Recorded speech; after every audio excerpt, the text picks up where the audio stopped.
Hey, happy Easter for those of you who celebrate. I'm recording this on Easter Sunday, which I didn't think I was gonna do. I was really taking the step to not do any type of work-oriented, even creative-oriented things on Easter. But after being in contemplation and prayer for most of the day, I decided to go for it. And it's something that I wanted to do for a bit, is make this video and hopefully start up this conversation with you, with whoever feels called to it. And it's around this topic of death and dying, and what death as teacher has to offer us as individuals and as a collective, our own unique cultures. And what this current pandemic invites us into in deepening our understanding and our relationship with death. Because I know this topic means something to everyone in different ways, right? It's such a intimately personal topic, while also simultaneously being universal to not only us as humans, but universal to this larger earth system and the existence and functioning of ecosystems. And so I'm really curious for you, what has this time, this moment of this global pandemic been offering you around death? Meaning, what type of insights do you have about that either you had prior to this pandemic, or that perhaps are blossoming and coming forward for you right now? A couple things for me. It's like, where to begin? Where to begin? I feel like as a culture, death is something that's so very much on the margins of our collective psyche. Whether that's around the way that here in the States, many people pass away in assisted living facilities or senior homes. There's a lack of intergenerational learning in that way, where our elders and those who are passing many times aren't in our homes or directly in our day-to-day lives.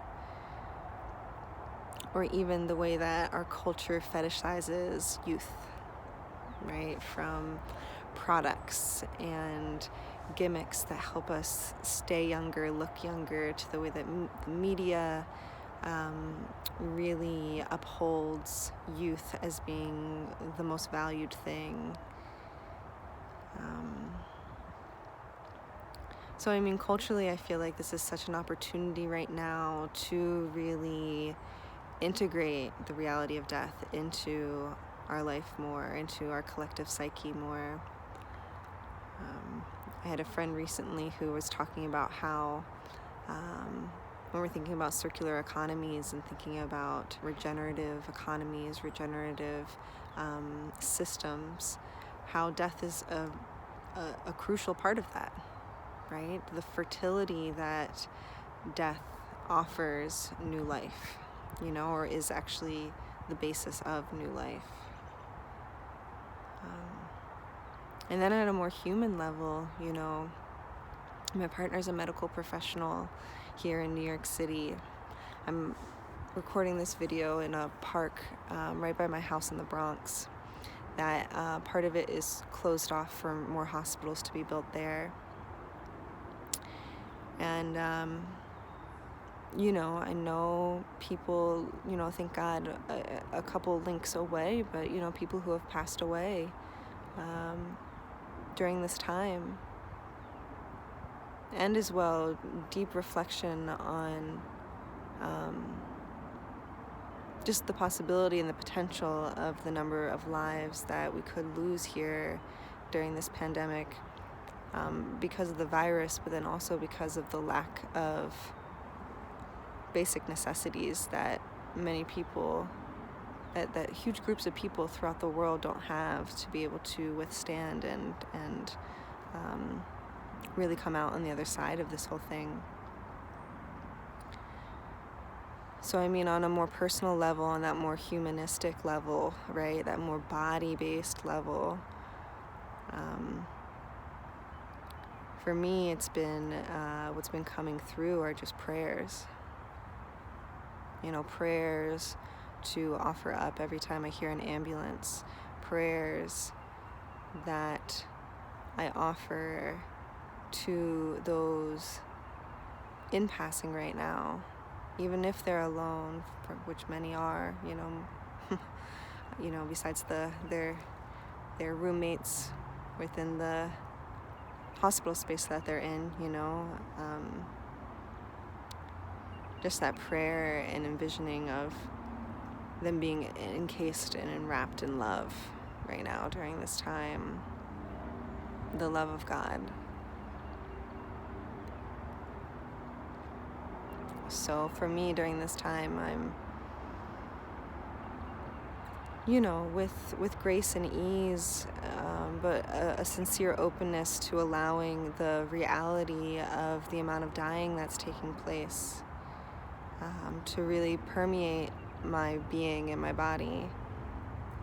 Really allow its teachings to imprint themselves within me. And alongside that, any and all habits and cultural patterns and egoic patterns within me that are also ready to die, ready to be shed, ready to be let go of. Really going into the quietness of this time and the quietness that I feel that death invites.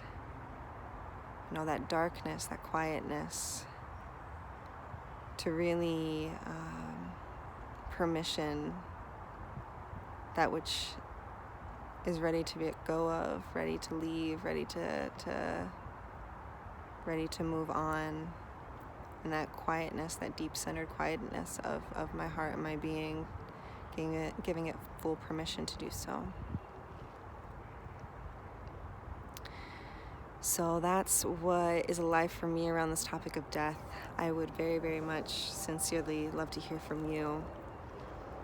And, if you're looking for, community space because sometimes, it can be easier to tap into our own insights and into our own wisdom in community or with someone else. I know for me, and it's sometimes funny with these videos, when I'm in conversation with someone, something flows differently for me. Something comes through in a more palpable way. And so that's there's a lot of really beautiful community spaces to do that out there. And if you're looking for some, I offer these online circles that I'm doing weekly. The next one's this Tuesday, and then I'm doing Sunday, alternating. I would love for your presence to be there if that's something that's interesting to you, to process this topic of death or any topics related to this pandemic, as well as other realities of our world, inequality, the climate crisis, and all the different systemic factors connected to all those things. So I'll include some information below about that if you're interested in joining.